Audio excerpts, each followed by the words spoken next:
Hey guys, and welcome to my channel. In today's episode, we're going to be doing one of my favorite cakes, which is called Quatre Quart, and it translates into English as 4 quarters. And the reason that we're doing this recipe is because it is probably the simplest recipe that I have in my arsenal of recipes in order to make a delicious cake, and it only requires 4 ingredients. Well, maybe 5 if you want to add some extra taste.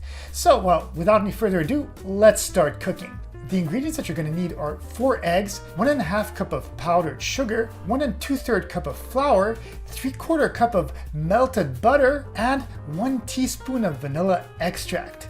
So now that we've kind of went through all the ingredients that we need for this cake, well, I think that we can start baking it and maybe mixing these ingredients so that we can put it in the oven and make it, because it really doesn't take that long. So we're going to start with some eggs. The exact amount of eggs that we're going to be using is 4. Some people like to separate the egg yolk from the white of the egg, but I found that for this recipe it works just as well by simply just cracking the eggshell and simply dropping it whole into the bowl.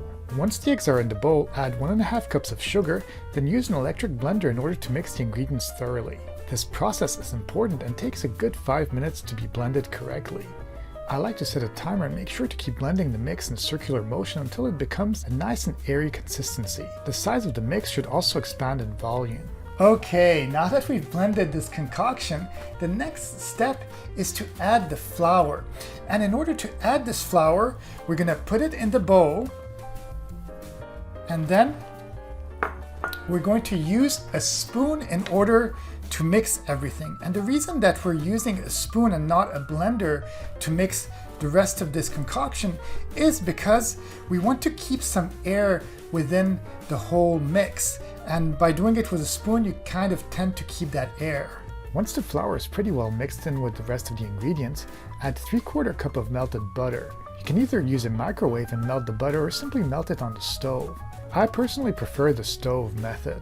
To do that, put the butter in a pan and set the oven to high. Let it melt thoroughly so that there aren't any chunks left. This process really doesn't take too long, so be sure to keep an eye on the pan as the butter usually melts pretty fast.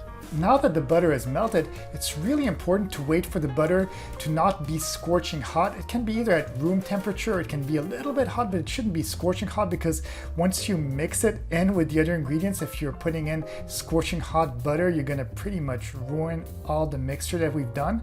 So yes, once it's a little bit cooled down, we're ready to put it inside the bowl. Now that the butter is in the bowl, mix one more time with the wooden spoon until all the ingredients are nice and blended, and finally add 1 full teaspoon of vanilla extract and mix it in with all the ingredients. Okay, now that everything is mixed in the bowl, this is probably a really good time to preheat the oven, and we're going to preheat the oven at 350 degrees Fahrenheit for about 10 minutes, and this is actually pretty much the perfect amount of time for us to do the final prep of this cake before we put it in the oven. For the final prep of the cake, we're going to take a baking tray and add some butter to it.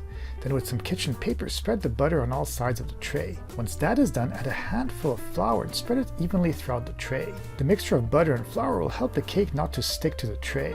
As an extra precaution, I sometimes use some wax paper that I place on the bottom of the tray.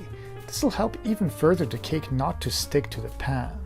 Now that the tray is prepped, simply pour the mixed ingredients in the pan, using a spoon to help scoop up all the ingredients and even out the top layers so that the mix can take up the full space inside the cake pan. Once that is done, put the cake pan in the fridge and let it rest for about 15 minutes. Now that the dough is in the tray and the oven is preheated at 350 degrees, the next step is to put the oven at 300 degrees, and now we're going to be ready to bake this cake in the oven. And it is kind of a slow cook, so it takes about an hour in order to completely cook it. But yeah, once it's done, it's really worth it. Once the cake is in the oven, the cooking of it does really take about 60 to 90 minutes, or even a little bit longer. Just be sure to keep an eye on it.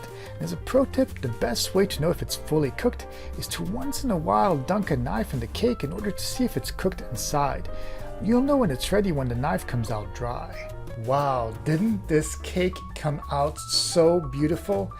As you can tell from the recipe, it's super simple to do. It only takes a few ingredients. The only thing that's difficult is that it takes quite a long time to bake. Yes, over an hour, but you know, with patience comes perfection.